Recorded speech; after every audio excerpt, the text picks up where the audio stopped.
영성이 여성에게 말하다. 오늘 영성이 여러분에게 또 어떤 이야기를 할까요? 오늘의 주제는 일입니다. 일. 그리고 오늘 영성이 여러분에게 첫 질문은 시간 있으세요? 라는 질문입니다. 여러분들, 시간 있으십니까? 우리는 어찌 보면 바쁜 것이 굉장히 제 자신에게 있어서 정당화되는 그런 시대에 살고 있습니다. 바쁘지 않으면 뭔가 이상합니다. 그래서 바빠야 합니다. 바쁘지 않으면 왠지 제 자신이 초라해 보이고 그리고 제 존재감이 드러나는 것 같지가 않습니다. 그래서 누군가가 시간 있으세요? 라고 질문을 하면 저도 모르게 바쁘지만 시간 내보죠 라고 한다든가 오늘은 힘들 것 같은데 라는 말이 너무 자연스럽게 나옵니다. 그래서 시간을 내주더라도 꼭 없는 시간 내줬다라고 강조하고 싶은 거죠. 그 파스칼이라는 사람이 이런 말을 합니다. 인간의 모든 불행은 단 한 가지. 고요한 방에 들어앉아 휴식할 줄 모르는 데서 비롯된다 라고 이야기합니다. 휴식한다라는 거. 우리가 쉬고 있다라는 거. 여러분들이 어떤 때는 텔레비전을 보면서 전화를 하면서 쉬고 있다고 생각하지만 그것은 쉬는 것이 아니고 일이라는 겁니다. 우리는 하루를 보내면서 내가 과연 오늘 하루를 어떻게 지냈을까 생각을 하십니까? 우리가 한 달을 보내면서 내가 한 달을 어떻게 보냈을까라고 성찰을 해보신 적 있습니까? 그런데 유난스럽게 12월만 되면 우리는 올해 또 가네 하고 후회를 하는 경우가 많습니다. 하루를 보내면서 한 달을 보내면서 그 성찰하는 그 매 순간의 기회를 찾지 못하고 꼭 1년이 지나가면서 우리는 후회를 하는 경우가 많습니다. 그럼 우리는 마지막 날, 내가 죽음의 날에 이르렀을 때 과연 나는 어떤 사람으로 평가받기를 원하십니까? 우리 인생의 마지막 날에는 어떠한 나로서 사람들이 말해주기를 바라십니까? 과연 우리는 죽음 앞에서 나는 후회 없이 살았노라고 자신 있게 말할 수 있는 사람은 과연 몇 명이나 될까요? 제가 언젠가 제가 공부를 하던 시절에 한 교수님이 학생들에게 이런 질문을 했습니다. 여러분들이 지금 죽었다고 생각하자. 깜짝 놀랐죠. 예? 여러분들이 지금 죽었다고 생각해. 그리고 여러분들 장례식장에 평소 여러분들을 사랑하고 좋아했던 사람들이 이제 조문하기 시작했다라고 이야기를 하는 겁니다. 그러면서 지금 여러분들은 관 속에 누워 있다. 관 속에 누워 있는 걸 상상해보라고 이야기를 합니다. 그리고 지금 조문객들이 몰려오면서 바로 여러분들에게 어떤 평가를 해주기를 바라냐라고 질문했습니다. 한 명 한 명 모두에게 물어보는 겁니다. 그때 많은 학생들이 순간 숙연해지면서 거의 대부분 이런 대답을 합니다. 걔 정말 괜찮았어. 그 아이 정말 좋은 사람이었어. 라는 좋은 사람. good person, 좋은 사람. 좋은 사람으로 인정해 주기를 바란다고 이야기를 했습니다. 그 교수님이 이런 말씀을 하셨습니다. 여러분은 부자로도 아니고 잘생긴 사람도 아니고 능력 있는 사람도 아니고 좋은 사람으로 평가받기를 원한다. 그렇다면 그렇게 살아라. 예, 내가 어떤 사람으로 평가받기를 원하는지 그렇게 살아라는 거죠. 과연 좋은 사람은 또 어떤 사람일까요? 다 내주는 사람? 불쌍한 사람, 많이 도와주는 사람? 나의 모든 것을 포기하는 사람, 희생하는 사람? 글쎄요, 이런 사람이 좋은 사람일까요? 결국 좋은 사람이라는 것은 그 사람들과 어떤 관계를 맺고 살았느냐. 이것이 바로 관건이겠죠. 그런데 어떤 사람은 좋은 남편, 좋은 아내인데 좋은 엄마, 아빠가 아닐 수도 있는 것 같아요. 어떤 사람은 굉장히 좋은 직장인인데 좋은 엄마 아빠가 아니고 좋은 남편, 좋은 아내가 아닐 수도 있는 경우를 종종 봅니다. 동네에서 소문이 착착하게 아주 좋은 사람인데 집안에서는 그러한 존재가 아닐 수도 있다라는 거죠. 과연 왜 그럴까요? 제가 어떤 그 방송인들을 위한 잡지책을 봤는데 그 언론인들이 얼마나 바쁜가를 이야기하는 그런 이야기입니다. 그 해 뜨기 전 어떤 언론인에 대한 이야기인데요. 해 뜨기 전에 출근하고 언론인들이 바쁘죠. 그리고 자정이 지나서야 퇴근하는 그런 언론인에 대한 이야기를 썼는데요. 그는 죽어라고 길을 쓰고 가족을 위해서 일을 합니다. 그리고 직장에서 인정받아야 되기 때문에 밤늦게 일하고요. 그러니까 가족을 돌볼 시간이 없었던 거죠. 근데 어느 날 딸의 일기를 보고 깜짝 놀랐습니다. 딸이 이렇게 쓴 겁니다. 엄마는 나에게 간식을 해주고 밥을 해줘서 좋다. 오빠는 때론 나를 귀찮게 하지만 동네 남자애들이 덤빌 때 도와주니까 좋다. 강아지는 나랑 놀아줘서 좋다. 그런데 아빠는 점점점 왜 있는지 모르겠다. 이 아빠가 이 딸의 일기를 읽고 충격을 받은 겁니다. 언론인들이 얼마나 바쁜지를 꼬집는 아주 슬픈 이야기죠. 과연 그런데 언론인만 그런 건 아니겠죠. 우리 현대는 바쁜 시스템 안에 살고 있는 것 같습니다. 바빠야만 되는 세상에 살고 있습니다. 그런데 이런 바쁜 일정을 포기한 용감한 아빠도 있습니다. 로버트 라이스라는 사람을 여러분에게 이야기하고 싶은데요. 이분은 빌 클린턴의 친구이고 클린턴 대통령 당선 시에 경제정책 인수팀을 이끌었죠. 그래서 새 행정부 인사에 막강한 영향력을 행사한 사람입니다. 그래서 노동부 장관으로 입각했죠. 근데 이분이 어느 날 그렇게 잘 나가던 분인데 어느 날 베란간에 아무런 이유도 없이 장관직을 사퇴하고 가정으로 돌아갔습니다. 그리고 그는 이렇게 고백했습니다. 장관직은 내 삶의 전부였다. 최고의 일이었다. 아침에 일어나면 사무실에 나간다는 생각뿐.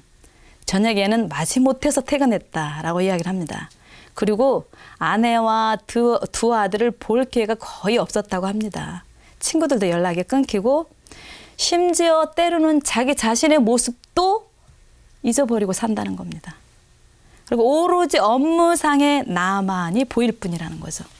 그래서 어느 날 출근할 때 이분에게 변화가 오기 계기가 된 이유는 무엇이냐면요. 어느 날 출근할 때 그 막내 아들이 눈을 이렇게 반쯤 새벽에 나가니까 잠을 이렇게 덜 깬 상태에서 눈을 뜨면서 아빠에게 퇴근하면 꼭 자기를 깨워달라고 보채는 거예요. 그래서 아빠가 아니야, 내 퇴근하는 시간 너무 늦어. 그냥 자. 그랬더니 아니야, 꼭 나 깨워줘야 돼 하는 거예요. 그래서 아빠가 이상해서 왜 그런데? 라고 질문한 겁니다. 이 아들이 아빠가 계신지 안 계신지 그것만 확인하고 자겠다. 라고 이야기한 겁니다. 그때 이 로버트 라이스는 깜짝 놀라고 충격을 받았습니다. 그 순간 내가 일을 그만둬야 되겠다. 장관직을 그만두고 집으로 돌아와야 되겠다라는 생각을 한 겁니다. 대단한 결심이죠. 일로서 직장인으로서의 존재가 아닌 내가 아빠의 역할을 잊고 살았구나라는 깨달음이 오는 순간이었죠. 오늘날 우리는 생계와 삶, 그러니까 내가 먹고 사는 일과 나의 그 가족과 함께 살아가는 삶의 질, 이것이 분리가 돼서 살아가고 있다는 거죠. 이 두 가지를 병행해야 되는데 이 두 가지가 병행하기가 너무 어렵다는 거죠. 과거보다 더 많은 시간을 일하고 더 많은 돈을 벌지만 더 시간이 없고 에너지는 점점 딸린다는 겁니다. 그래서 이 로버트 라이스는 부유한 노예에 대한 책을 썼는데요. 우리에게 부유한 노예라고 이야기하면서 여러분들은 부유한 노예가 아닌지를 묻습니다. 이분의 질문이 이렇습니다. 여러분들 전보다 돈을 더 많이 벌어 잘 살게 되었는데 왜 개인적인 삶의 질은 빈곤합니까? 라고 질문합니다.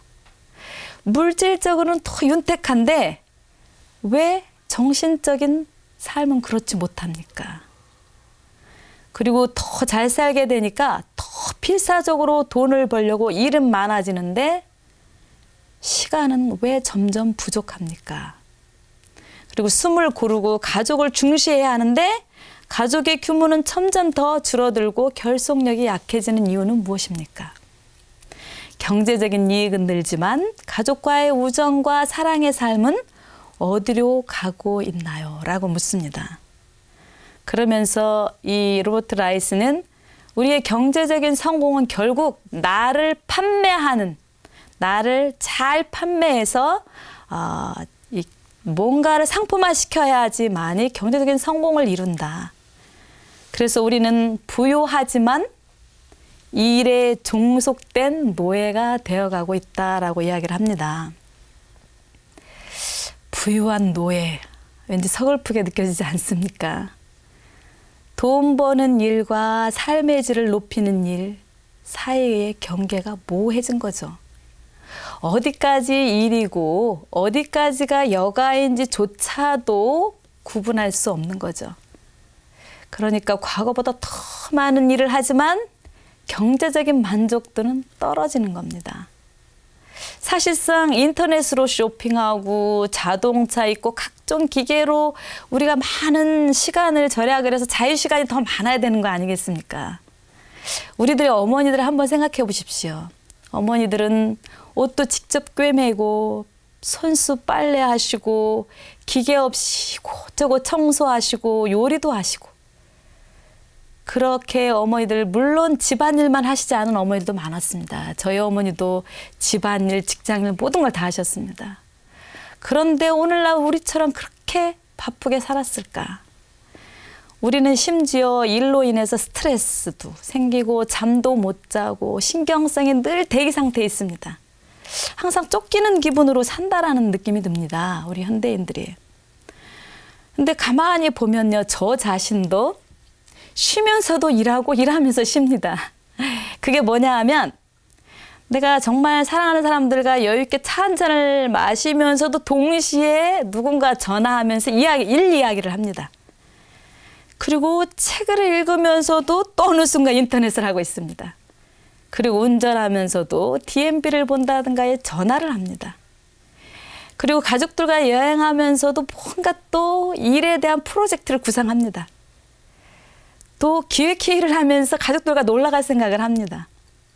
다시 말하자면 몰입하면서도 흩어지면서 생각하는 우리 현대인입니다. 그래서 쉬면서도 피곤합니다. 그리고 일하면서도 진전이 없습니다. 근데 사실 정말 쉴 줄 아는 사람은 제가 아는 분들도 언제 전화를 안 받아서 물어보면 가족들과 함께 할 때는 핸드폰을 끈다고 합니다. 존경스럽지 않습니까? 왜 그때 전화 안 받았어요? 그러니까 저는 가족들과 뭔가 식사를 할 때 여행을 할 때 전화 안 받습니다. 저 굉장히 존경스러웠습니다. 자, 우리 현대인들이 그냥 자랑하는 병이 있습니다. 일 중독이죠. 일 중독. 일 외에는 자신을 지탱할 힘이 없는 겁니다. 바로 그것이 일 중독이라고 합니다. 그래서 정신과 의사들은 일 중독에 노출된 사람들이 주로 성취감이 아주 높은 사람이라고 합니다. 그리고 이런 사람들은 과다한 노력을 하고 그리고 지치거나 피로하면 쉬어야 되는데 내가 게으르구나. 내가 피곤할 때면 내가 게을러 하면서 더 일을 한답니다. 그런 사람들은 좌절감이 빨리 오고 피로감이 오고 집중력이 감소되고 상실감이 오고 그래서 이런 복합적인 증상으로 아프답니다. 잠을 제대로 못 자고요. 기억력도 흐려집니다. 우리 진짜 너무 많은 사람들이 건망증에 시달리는 것 같아요. 저부터도 그렇고 옛날 분들도 이랬을까 하는 생각이 듭니다. 나이와 상관없이 우리는 건망증에 노출돼서 살아가는 것 같습니다. 그러다 보니까 이런 자꾸 있다 보니까 약속도 있고 내 자신에 대한 책임도 흐려집니다. 열정도 식어가고요.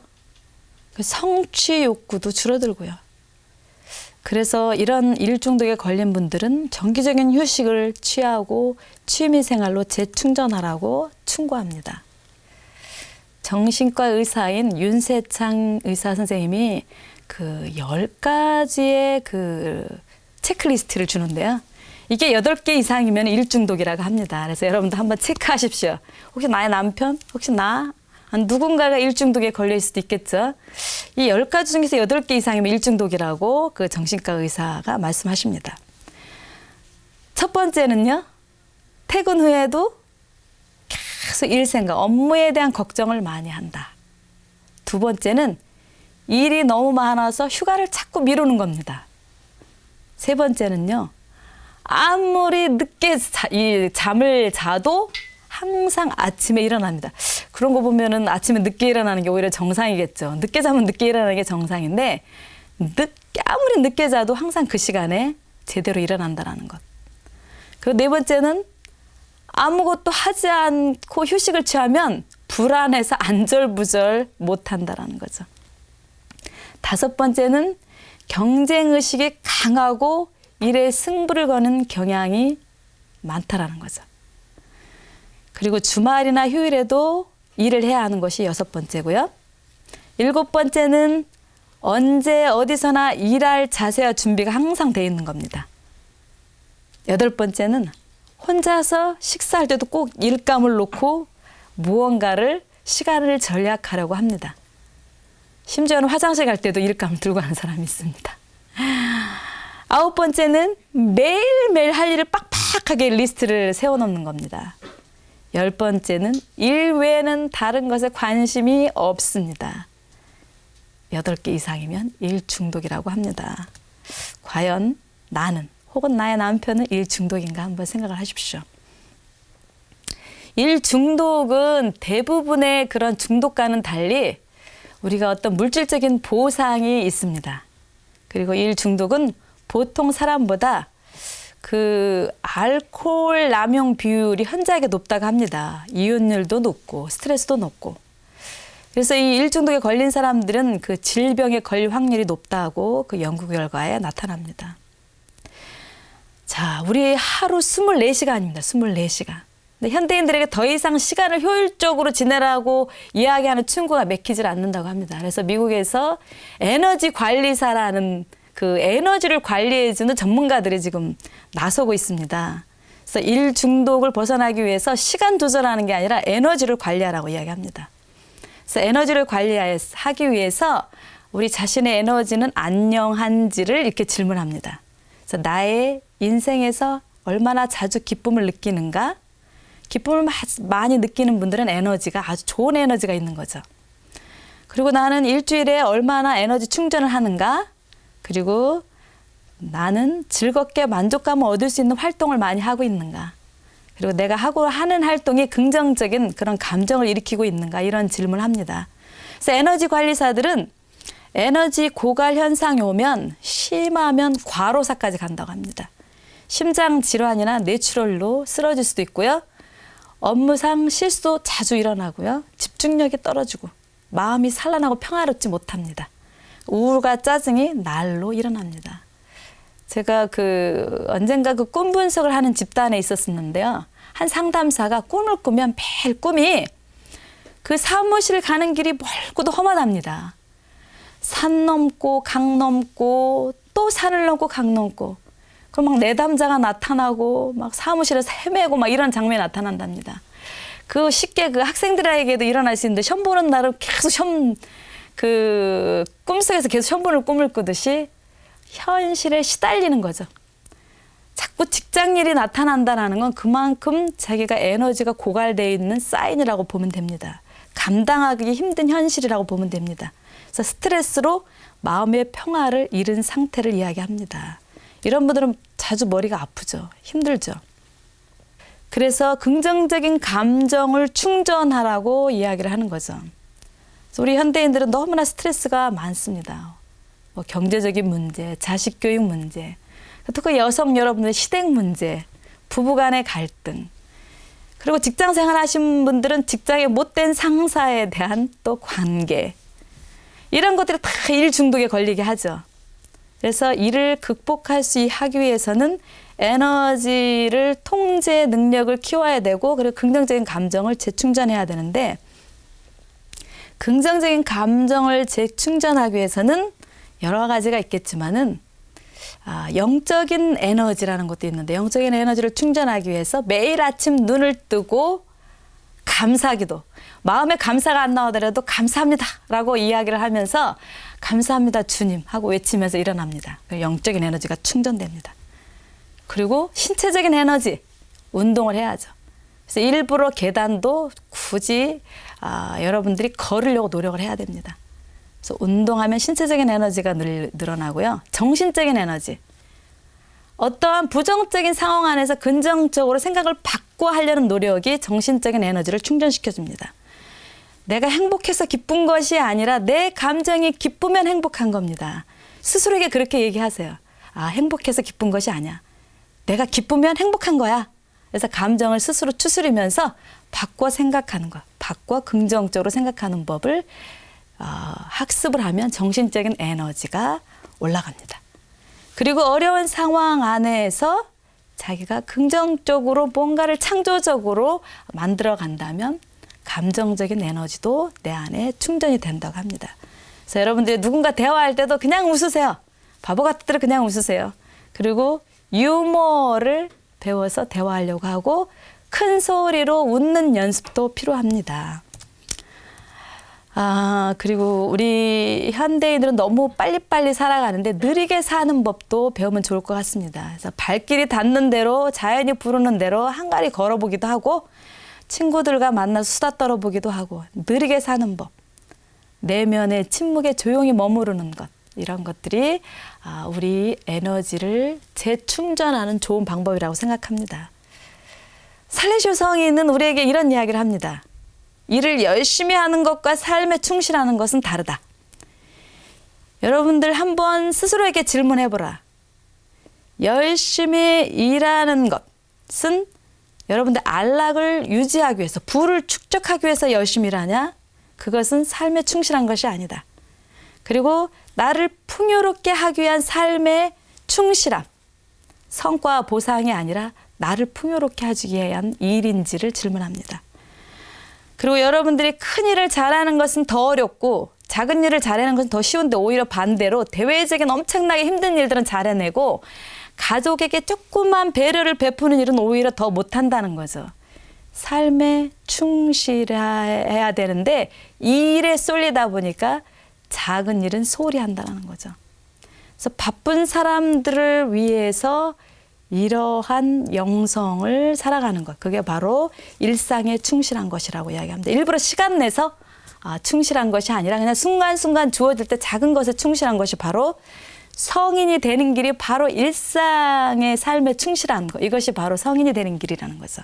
그러면서 이런 질문을 합니다. 여러분들 인도에 가서 순교하기를 원하면서 지금 해야 하는 일에 소홀히 한다면 이것이 얼마나 터무니없는 일입니까? 라고 이야기를 합니다. 그래서 바쁜 중에 평화를 누리는 사람이 완벽한 사람이라는 것, 이것을 잊지 마십시오. 그래서 바쁜 사람을 위해서 살레시오 성인이 기도하는 방법을 4가지를 여러분들에게 알려줍니다. 바쁘신 여러분, 이렇게 기도하십시오.